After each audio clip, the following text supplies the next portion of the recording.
Shalom saudaraku, selamat berjumpa di channel ini. Dan saat ini saya berdoa buat Anda semua yang bergabung dan menonton video ini. Dalam nama Yesus, Anda semua akan mengalami berkat Tuhan, kasih karunia Tuhan, lawatan Tuhan dalam kehidupan Anda. Anda dibukakan jalan oleh Tuhan yang sulit. Anda diberkati oleh Tuhan, doa-doa Anda akan dijawab oleh Tuhan. Oke, saat ini sebelum kita akan mendengarkan firman Tuhan, saya akan mengajak kita untuk kita menyanyi pujian dan kita menyembah Tuhan. Mari kita menyembah Tuhan dan kita percaya di dalam penyembahan ada hadirat Tuhan dan kita akan merasakan lawatan Tuhan di dalam penyembahan. Anda semua bisa menyembah Tuhan bersama dengan saya sebelum kita mendengarkan firman Tuhan. Kau segalanya bagiku, Kau segalanya bagi kami.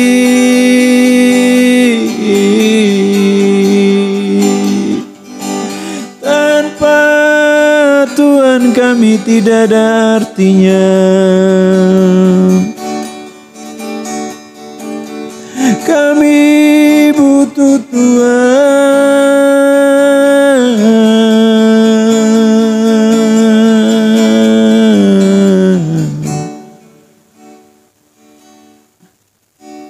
Kami butuh Engkau, Bapa. Kami butuh Engkau, Tuhan.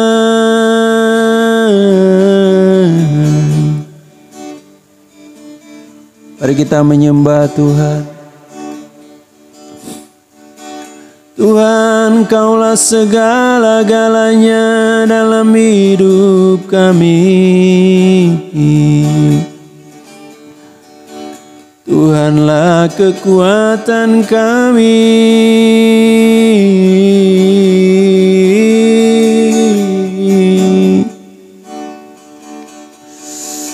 Kami datang menyembah Engkau, Tuhan.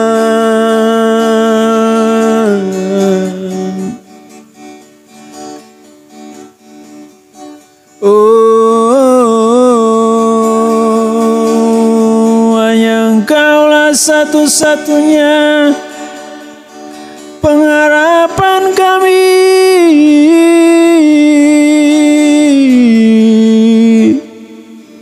Hanya Engkau satu-satunya sandaran hidup kami.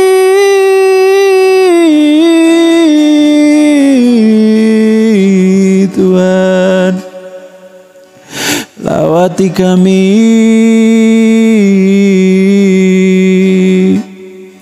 Aku berdoa buat Bapak Ibu Saudara sekalian yang menonton video ini. Aku melepaskan berkat dari sorga buat Anda. Aku melepaskan sesuatu yang dari sorga buat Anda.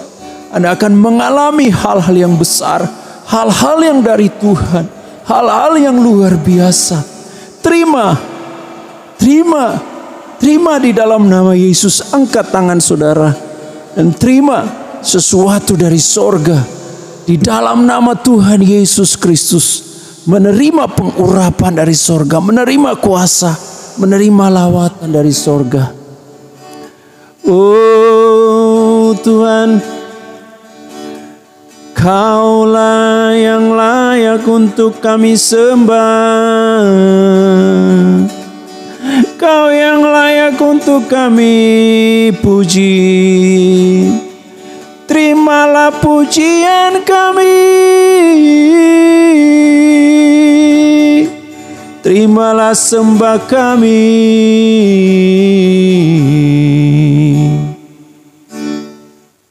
Saat untuk kami mau mendengar renungan firman Tuhan, Tuhan berbicara kepada kami. Pakai hamba-Mu yang akan menyampaikan firman Tuhan. Di dalam nama Yesus kami semua juga yang akan mendengarkan firman Tuhan. Engkau urapi telinga sehingga kami bisa mendapatkan makanan sorgawi melalui firman Tuhan. Dalam nama Yesus, haleluya. Amin, amin. Oke, Bapak Ibu Saudara sekalian yang terkasih di dalam Tuhan.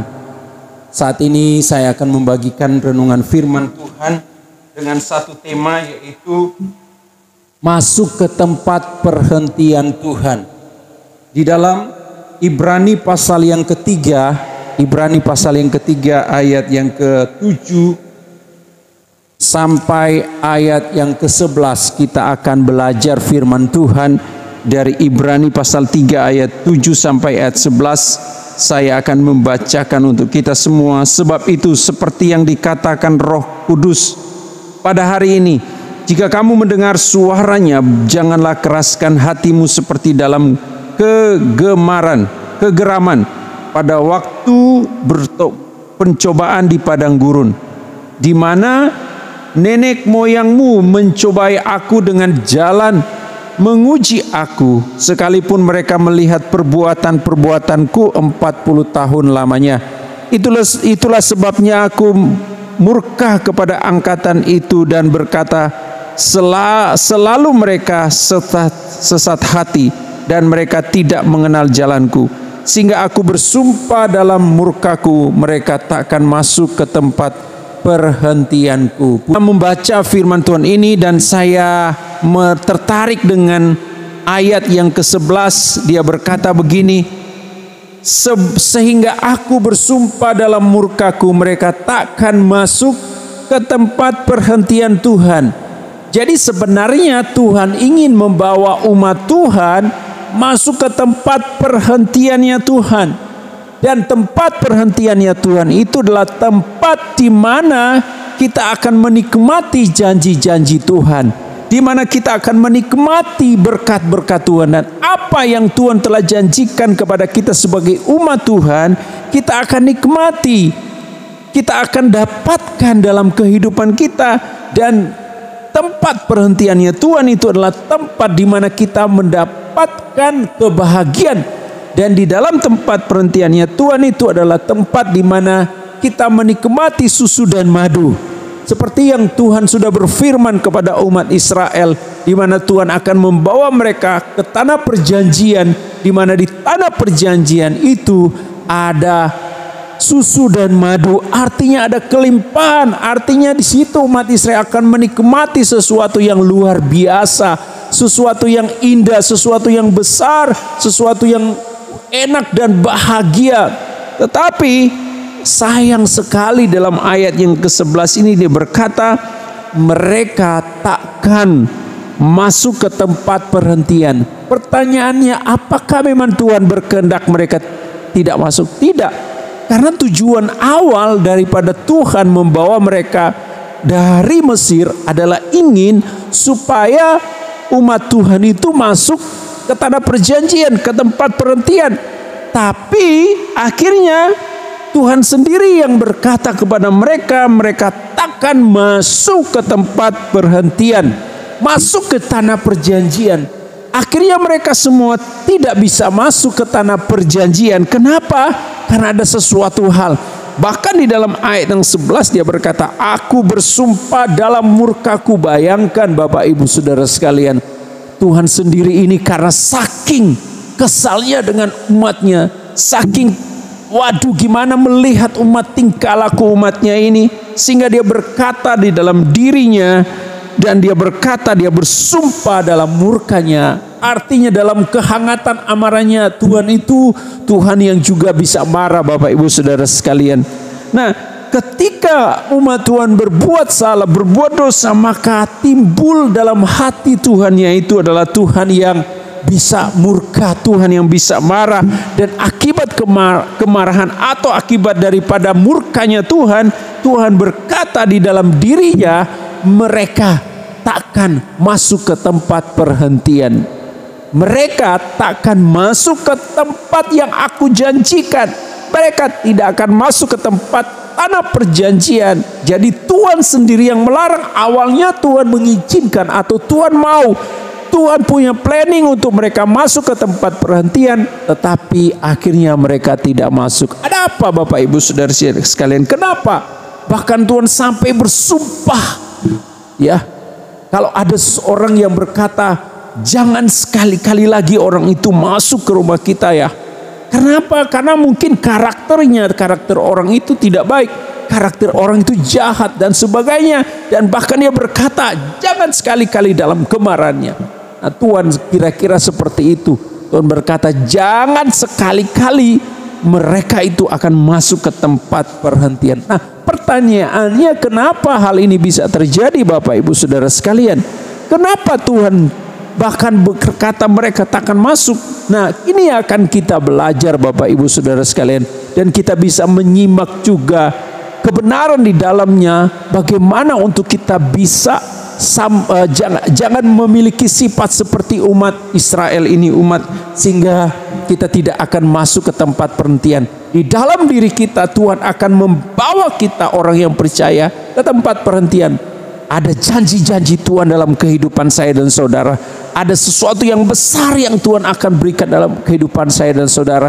Dan itu sebabnya kita harus mengikuti apa maunya Tuhan, sehingga kita akan sampai ke tempat perhentiannya, Tuhan. Amin, Bapak Ibu Saudara sekalian. Nah, kita akan lihat seperti aku bilang tadi, pertanyaannya, kenapa umat Tuhan itu tidak dibawa oleh Tuhan ke tempat perhentiannya? Mari kita lihat. Ada poin yang pertama yang saya bagikan adalah di dalam ayat yang ke-7. Sebab itu seperti yang dikatakan Roh Kudus pada hari ini, jika kamu mendengar suaranya, janganlah keraskan hatimu seperti dalam kegeraman pada waktu pencobaan di padang gurun. Poin yang pertama, kenapa umat itu tidak bisa sampai ke tempat perhentian adalah karena kekerasan hati. Karena kekerasan hati, tidak mau mendengar suara Tuhan. Hati ini keras, Tuhan mau arahkan, tidak mau. Nah, kekerasan hati muncul karena berada di padang gurun. Kadang-kadang kita sebagai orang yang percaya, banyak orang ini keras hati. Kenapa? Karena berada di padang gurun. Padang gurun itu memang tidak enak, Bapak Ibu Saudara sekalian. Siapa yang merasa bahwa padang gurun itu enak? Tidak. Karena di padang gurun itu panas, gersang, malam hari bisa dingin dan sebagainya. Kadang-kadang kita diizinkan Tuhan untuk masuk dalam padang gurun, dan banyak orang Kristen yang mulai keras hati. Tidak mau, dia mau berkata kepada Tuhan, kenapa saya ada di padang gurun? Mereka tidak mau melihat prosesnya Tuhan. Mereka tidak mau melihat apa maksudnya Tuhan. Padahal Tuhan telah membawa mereka keluar dari tanah Mesir dan masuk dalam padang gurun. Sebenarnya di padang gurun Tuhan sedang memproses mereka untuk melepaskan karakter-karakter yang tidak baik, cara hidup yang tidak baik. Demikian juga Bapak Ibu Saudara sekalian, ketika kita dibawa oleh Tuhan di padang gurun, maka kita tidak boleh keras hati. Kita harus benar-benar hati kita ini lembut. Apa yang Tuhan mau dalam kehidupan kita ketika kita berada di padang gurun, maka kita harus relakan hati kita.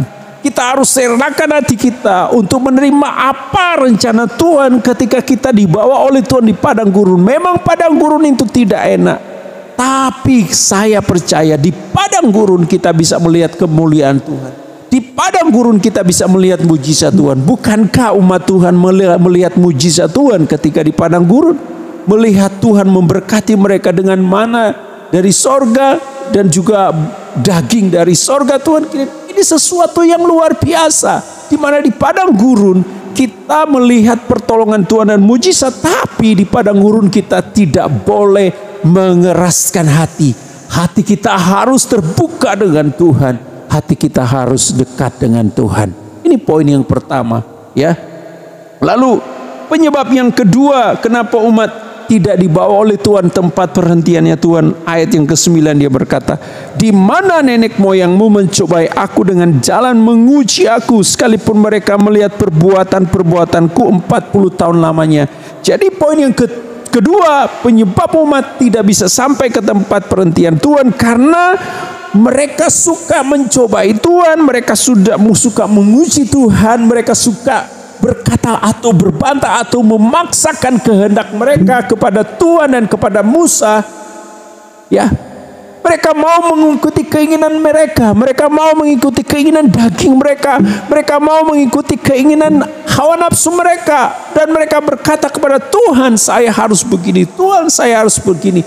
Kalau Tuhan tidak menuruti, maka saya akan kembali ke Mesir. Kalau kami tidak dituruti, maka kami akan menyembah patung dan sebagainya. Jadi mereka itu menguji Tuhan, mencobai Tuhan. Ya, kita sebagai orang yang percaya tidak boleh menguji Tuhan, tidak boleh mencobai Tuhan dengan hati yang keras, dengan hati yang mau memberontak, gak boleh. Kita harus serahkan semuanya kepada Tuhan. Kadang-kadang doa-doa kita itu kita seolah-olah memaksa kepada Tuhan. Tuhan harus menjawab doa saya, besok saya harus begini-begini. Tuhan tolong hari ini. Kalau Tuhan tidak tolong, saya tidak akan berdoa. Kalau Tuhan tidak tolong, saya tidak akan ke gereja. Kalau Tuhan tidak tolong, saya tidak akan membaca firman Tuhan, membaca Alkitab. Jadi ada roh yang memaksa Tuhan, ada roh yang mau mencobai Tuhan. Seolah-olah kita yang jadi Tuhan, bukan Tuhan jadi Tuhan. Itu bukan, ya, kita jadi Tuhan, Tuhan itu kita anggap apa gitu. Ingatlah bahwa kita ini adalah umatnya. Ingatlah kita ini adalah ciptaannya, dan Tuhan itu adalah Tuhan. Dia adalah berkuasa, dia punya kedaulatan. Jangan kita memaksa Tuhan, ya, seolah-olah kita ini Tuhan. Tidak, Bapak Ibu Saudara sekalian. Kita harus dengan hati yang tulus, hati yang murni, hati yang penuh ketaatan kepada Tuhan. Kita harus selalu punya hati yang mau menyembah, punya hati yang mau bersyukur, punya hati yang mau berterima kasih kepada Tuhan. Bukankah Tuhan telah menyelamatkan kita? Itu suatu hal yang luar biasa. Dan jangan pernah untuk kita mau mencobai Tuhan dengan mau berkata Tuhan harus menjawab semua doa-doa saya sesuai dengan keinginan-keinginan saya. Tidak, saudara. Ya, jangan. Dan apa yang firman Tuhan katakan, mereka melihat mujizat Tuhan, perbuatan-perbuatan Tuhan yang ajaib selama 40 tahun. Sekalipun mereka melihat perbuatan-perbuatanku 40 tahun lamanya.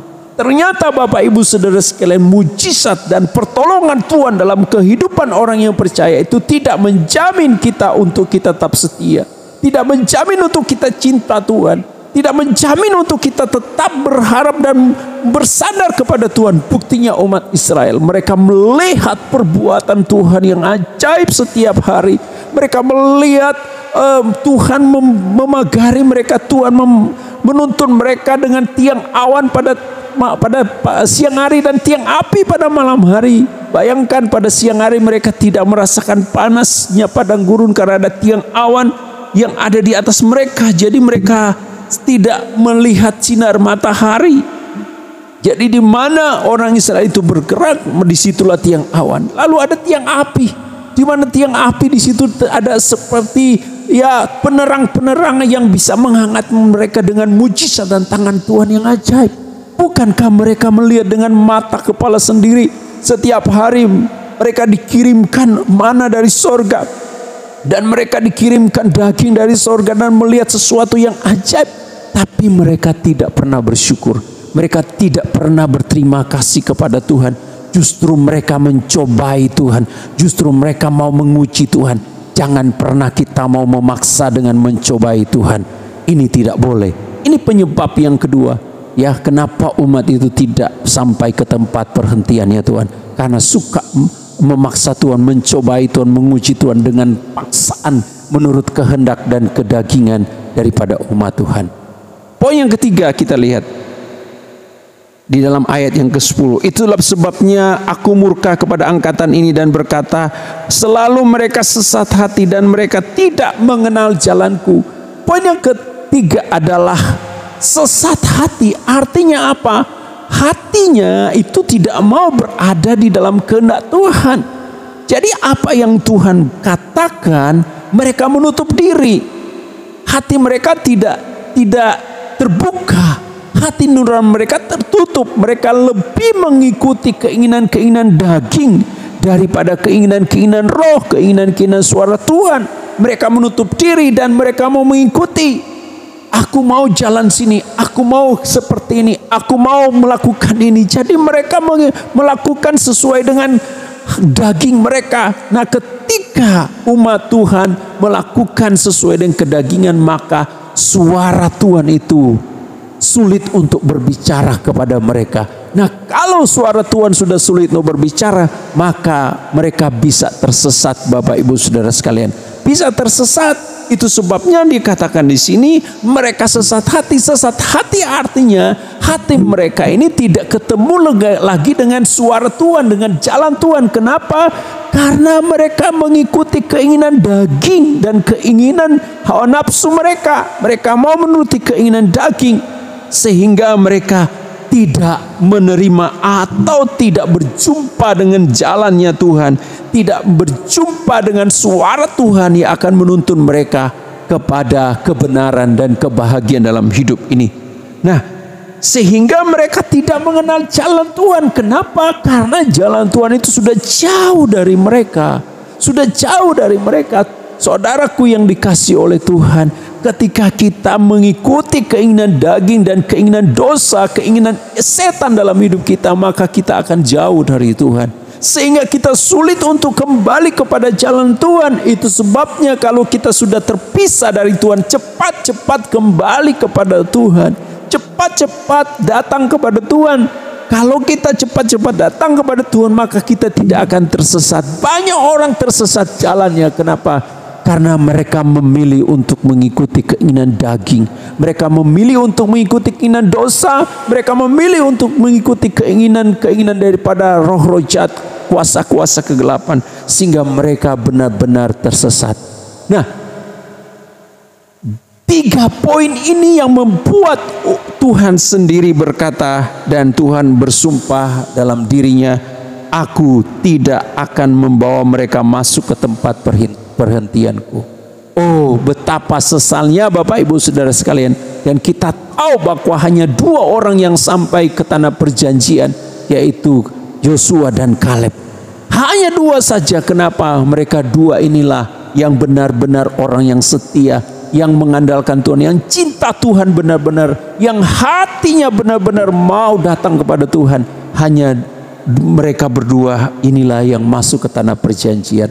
Bapak Ibu Saudara sekalian yang dikasihi oleh Tuhan, mari kita sebagai umat Tuhan, kita mau masuk ke tempat perhentian. Saya juga mau masuk ke tempat perhentian. Kenapa? Di tempat perhentiannya Tuhan, kita akan melihat hal-hal yang bahagia, hal-hal dalam kehendak Tuhan, hal-hal dalam kasih karunia Tuhan. Sebab itu Bapak Ibu Saudara sekalian, mari kita akan datang kepada Tuhan. Saya akan mendoakan buat Bapak Ibu Saudara sekalian yang rindu untuk masuk ke tempat perhentiannya Tuhan. Angkatlah tanganmu dan saya akan doakan. Tuhan, aku berdoa dalam nama Yesus.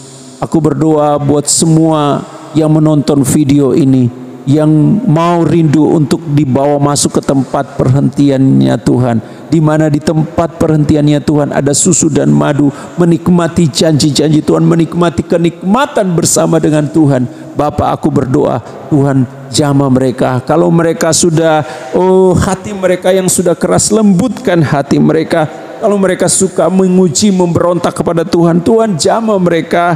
Dan kalau mereka sudah sesat hati, mereka sudah jauh dari Engkau, kembalikan mereka di dalam kasih karunia Tuhan. Terima kasih Bapa, aku berdoa dan melepaskan berkat Tuhan di dalam nama Tuhan Yesus Kristus. Haleluya, amin. Terima kasih buat Anda yang sudah menonton, dan silakan Bapak Ibu, silakan share video-video dari saya, dan Tuhan memberkati.